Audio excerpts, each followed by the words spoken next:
afternoon, everyone, and welcome to the Fitness Show, brought to you by UFC Gym of Santa Clarita. I'm Ellen Como, I'm your host, and I have Orianna John with me here today.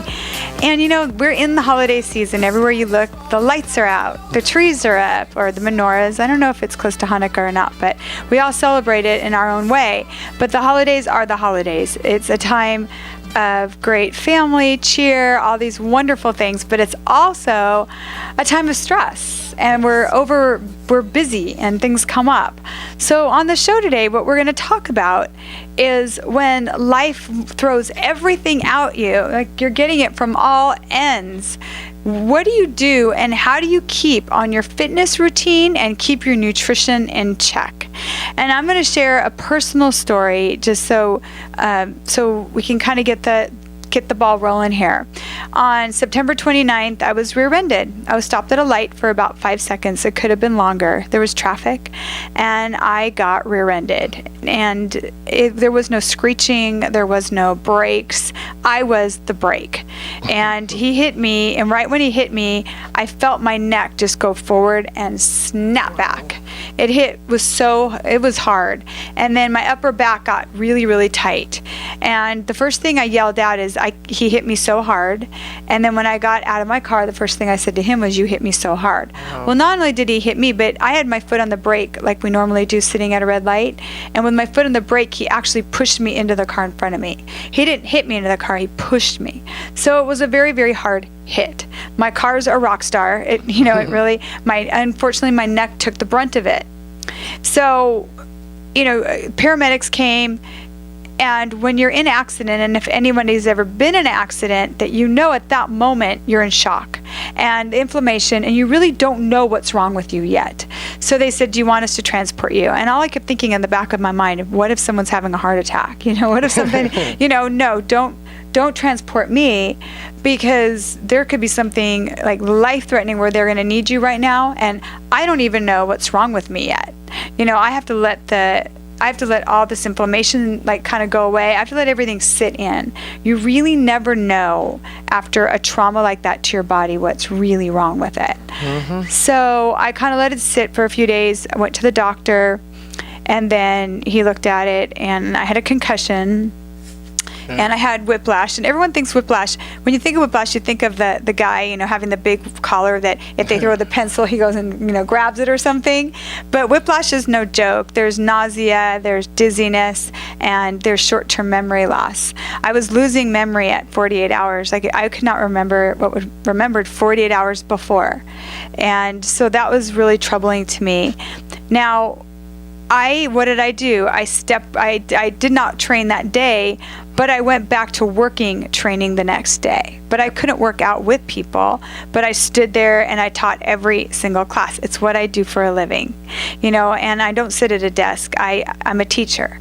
Thank God I have a product that I can sit on while I'm teaching the class, and I would get up and move around. I would demo it with no weights or with a very light weight, and then I would sit and not do the rest. And Orianna knows because she's been in my classes. So that's the storyline, and why I am explaining this to you is at that moment, I had no pain in my body. I've been in the business for over 35 years. I am now in pain, and I don't know what to do, and I don't know how long it's going to last, and I don't know when my memory is going to come back, and I don't know when the nausea is going to go away, and and on and on and on. And this, the memory he's asking, Justin's asking, kind of, not as bad though. I could, if I was searching for words, and the ringing in my ear at some points were so loud I couldn't hear anything. Yeah, in the class, sometimes I had to remind her, know this. Yes. And even sometimes she wants to start doing, because she forget, you can't do this. Yeah. And I go, Ellen. Yep.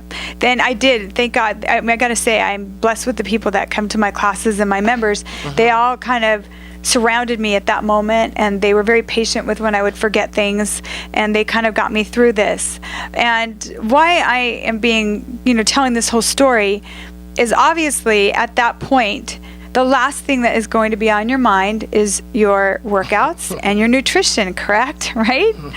But if you don't keep your nutrition in check at some point while you're going through this, what you don't want to do is you're having enough trouble kind of getting through the day anyway. So you really want to make sure that you're keeping your nutrition in a healthy foundation. Now, for me, I'm in fitness for a living, and I can't let my body go. That would be like a lawyer, losing their voice, a litigator losing their voice. They need that voice to litigate. So a tool of my trade is my body responding and being able to move my body so I can show other people what it looks like, so I make sure they're doing it properly. That was taken away from me for a short period of time. Physical therapy, it's now, December, I think, 8th today, and I have to say that the pain in my neck is very controlled. And now it's moved down to my scapula, but again, it's controlled. I've been released to actually do one set of every exercise in a workout, when I normally do 3 with light weights, and then I can start building. So why am I telling you this story? I'm telling you the story because these things happen. There's things that happen that we have absolutely no control over when it comes to life, and it comes to our bodies, and it comes to our nutrition. But what we can control is how we respond to them. Definitely. So that is when I had to sit back and say, how am I going to respond to this moment in time? So I stepped back. I learned how to teach without actually doing so much of the moves. And I went into my nutrition, my fallback nutrition that I've always taken, which is very balanced and very healthy. And because it is balanced and because it is healthy, it's allowing my body to heal. So if you think that your body's in a broken state and you're going to eat bad, I'm just going to eat whatever, what's going to happen is you're not giving your body the proper nutrients to heal, and you need to get rest. And that's so one thing I never did was I just kept teaching, and everyone kept telling me that this is the wrong thing to do. But what everyone didn't know is I would come home every night, and by 7 o'clock I'd be in my pajamas. And then I'd climb in bed at 9. So I was getting a lot of sleep at night, but during the day I stuck with all my responsibilities, because as adults, and as anyone listening to this show, probably about 80% of you are going to relate to that. You can't just stop your life because of getting hurt or getting injured. You got to keep going. So now I'm 3 months later, almost 3.5 months later. I have to tell you, I haven't gained a pound. I've actually lost a couple because of muscle mass. I'm in a smaller size. And I have to say that was done because what I did is put proper nutrition in my body. And that is the only reason. And I went to my physical therapy, and I did my homework that they gave me, and I made sure I iced when I was supposed to ice. So when life knocks you off your game, what you have to do is put a plan in place. And that's what I did. And I'm still walking through it. I'm not all the way out of the woods, but at least now I was cleared to do one set. But he said if any inflammation comes back, I have to stop. So because of that, I'm being very careful. Now, in any of that, did you hear I stopped my life, or I stopped taking care of myself, or I stopped being healthy? No, I kept all those things in place. They just looked different now.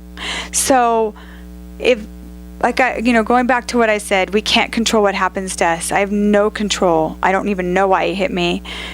He doesn't even know why he hit me, or he does, and he's just not telling. I don't know, but regardless. And I'm sure he would have liked to have ended his day different as well that day.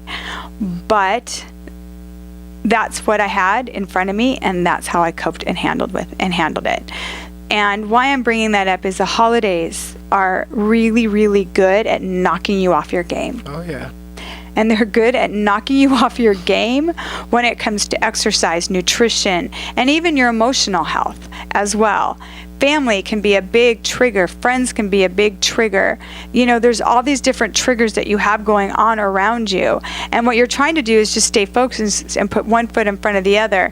And there is also some emotions that come up at this time of year that we have no control over. And they could have come up from 20 years ago. Maybe it's something you just haven't figured out yet. And, you haven't worked it out in therapy or whatever you're doing. So if you notice that you're more emotional or more stressed out, or you're having more panic attacks, that's very normal for right now. And it's really good if you're having a panic attack at this weather like today, open the door and go for a walk. Sometimes that can just relieve you. Just take yourself out of the circumstance. Take yourself out of wherever you are. Obviously, if you're driving your car, you can't get out of your car. But as soon as you park your car, maybe instead of going right into the store, take a nice little, around the parking lot, detour before you walk in the store. And so you're just going to have to treat yourself kindly in a lot of ways and have patience with yourself. And when you're having patience with yourself, also have patience with other people, because you have no idea the struggles that they're going through. And, for anyone seeing me on the street, they have no idea I'm struggling through pain, and I'm also struggling through a couple other things as well. They just see me on the street. And if I'm distracted, or I do something, or I forget to do something, or I don't do something the right way, if someone's quick to say, hey, wait a minute, and point out, that I didn't do it the right way, in an unkind way, it could be just enough to tip you over. So just know that you don't know what anyone else out there is dealing with around these holidays. So be kind, be patient. I know financially it's a very big strain on a lot of people at this time of year. So understand that too. You don't know, they might be in the store waiting in line, and they're just they're trying to add up their account in their head. And then you're standing behind them, or you're standing in front of them and they bump into you, or they're not paying attention or whatever. Don't immediately jump to, your chest is up and you're kind of, you don't have to point out that anything that they did. Let it go. Yeah. And let it go not only for them, but for yourself as well. Because, it just, I've been watching a few things going on, because I've been going a lot slower through everything that I do throughout the day. And I'm just amazed sometimes at how quick people are to jump. Yeah. I think during the holidays, a lot of people overspend, and a lot of people overeat, because then they overspend, they stress in, and then they overeat. Yep. And sometimes people overeat too because they're happy. You're hanging with your friends, you're going to all these different parties, and you're happy, and there's a lot of food, unhealthy food that you eat and drink. So, yeah, the holiday can be tough, even when you're happy, when it comes to your body, because you kind of just not pay attention to what you're eating, sad or happy. The holiday just mess with you no matter happy, sad. Yes. I know there's the parties that you get invited to. And the food's so good and Right. so not good for you, most of the Right. things that they have. Yep. So during the day, if you know you're going to go to a party during the day, make sure you wake up, have your healthy breakfast, have your healthy lunch, and then by the time you get to the party, you're going to actually you don't want to go walk into a party starving. I started to eat before I go to any event where there's going to be food, because then when I would go hungry, and then you're just so hungry, you end up overeating, because you're just. But if you eat before you go to the event, then you don't feel hungry. Then you tend to eat a lot less than if you hadn't eaten before. That's right. Absolutely. So go where you're not starving. And also, I know people that they starve all day and they go to a party. Yes. And what is one of the first things you'll do when you walk into a party? For the food. Or the alcohol? Oh, I eat first. Yeah, okay, I have good to for eat her. first. See, I can't drink before. I have to eat before I drink, or I get sick. But a lot of people will start drinking on an empty stomach, and that never leads to anything good. So you want to make sure you get a little bit of something, and then try not to overindulge. Some parties, I guess, just you can't help it, but Yes. you should want to try not to overindulge. Alcohol is a depressant. People don't think that it is, but it is. And so you have to be really careful about that. And if you're already feeling very stressed, and you're already feeling very depressed for one reason or another, and you're already feeling a lot of this outward kind of stuff going on, and then you drink it, that's just not, it compounds that, Initially, if you're stressed and you drink, you feel happy and bubbly. And then once you're coming down from that, then the way you were feeling, the stress, the depression, just start coming back. Yep. Yep. And what I notice with my nutrition, it's so balanced right now that when even I do go to a party, I don't even really want alcohol.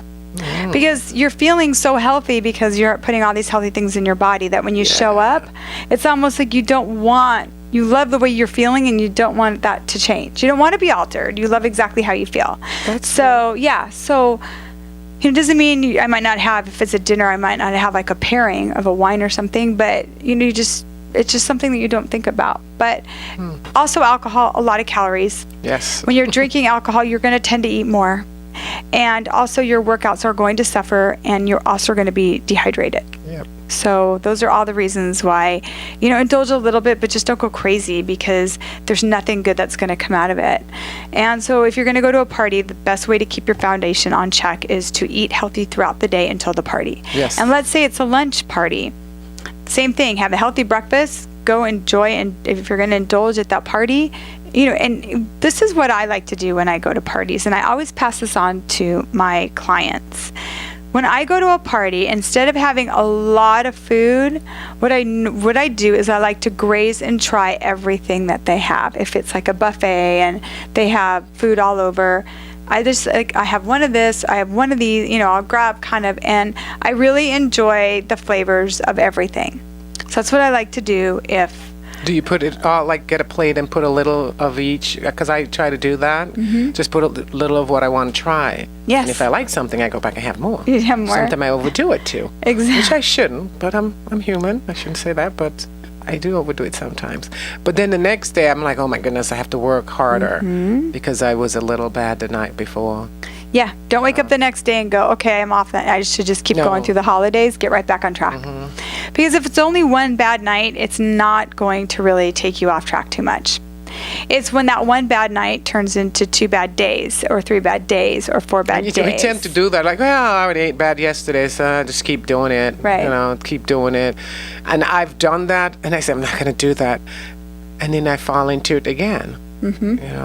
Yeah, so get right back on track again. Yeah. And also I have to say, if you're in the middle of the holidays, when I talk to people in January, I would say almost all of them will say to me, gosh, you know what, if I don't even want to look at food right now. Like they so overdo it, they don't want to look at food. So we all agree that having too much food never feels good to any of us. So when you know something like that, why are you doing it? Back up a little bit, be healthy, eat healthy before and after the event, enjoy the event, and at that point get back on track again. And if you can do that throughout the holidays and never get to that, I don't care, I'll worry about it on January 1st, because can I tell you, January 1st comes really quickly. And when January 1st knocks at the door, it's very hard, it's easier to get over one bad meal than it is to get over 3 bad weeks. Yep. So try to keep it to a minimum when it comes to that. And then you're getting your foundation in place for your nutrition. You can't, and I'm going to say this, and I hope if you don't take anything out of the show, you're going to grab this. You can't out-exercise poor nutrition. There's no way you can do that. So there's no amount of exercise that is going to combat what you just ate. What you have to do is just get back on track again and eat healthy again, and that's how you get going. So, and now let's talk about working out around the holidays. That's hard. Yeah, because most people are busy. You have family, you have shopping to do, you have all these things, and one of the first things people tend to do is cut out their exercise. Yep. So you really, even if you generally go 5 days a week, do 3, do 2. Just don't cut it out completely. No. Yeah. Yeah, be realistic with yourself. Are you a holiday person that you have between work, or your husband and wife's work, and your children in school? Are you this whole entire month so jam-packed in your schedule that you barely have time to breathe? Or are your kids a little older, things are a little bit more quiet, you have a little bit more time? The first thing you need to do is look at your calendar and be realistic about what you're looking at. Then carve out that time that you have available to work out. Some people are very committed, and at this time of year, and usually this time of year only, they will wake up at 4 a.m. to make sure they get their workouts in. So that is something that, let's say I cannot get it in, but I'm up anyway. A lot of people wake up early around this time of year because they have so much on their mind. You might as well just go get a workout in. Just might as well. You can do that. That's one way. Or look at your calendar and say, you know what? I really have these 3 days that I can dedicate to working out. make those 3 days count. Yeah. Don't show up with your mind on all your errands and just kind of glide through the workout, staring off into space somewhere. Be in the moment. Give it everything you have to give for that hour or hour and a half that you're there. Really be very intentional with every minute that you're there at the gym, or if it's a home gym, or if it's a friend, or wherever it is it a walk? Then, in the evenings, when everything is done and it's quieted down, or let's say you get home from a party where you ate a little bit too much and it's not too late at night, go for a walk and go look at Christmas lights. That's like, I've been giving that hint out to my members for years and years and years. I usually drive to go look at the lights. I don't walk. I've never thought of walking. Yeah, you park. Well, you're and walk. right. Why not? Because I live close to the summit, and they have some great lights up there. And one of my girlfriends did invite me to come and go see the lights in her neighborhood, go for a walk. She's into walking and jogging, so. It's so much fun. Okay. You just grab your family, and if you have small kids that are in a stroller, you put them in the stroller. Yeah, if you have kids that are a little bit older, they'll love going for a walk too. Get them warm in the jackets, put the scarves on, whatever you need to do. And then after dinner at night, go for a walk. Just carve out this 45 minutes. And maybe you can drive to Wakefield, park, and walk around Wakefield instead of driving, because we have so many great places to look at lights in this area. Drive to them, but then walk to look at the lights, so you're not just driving past it. It's a much better experience. You're getting a little bit of exercise. We're going to be right back. This is Ellen Como on your hometown station, AM 1220 KHTS.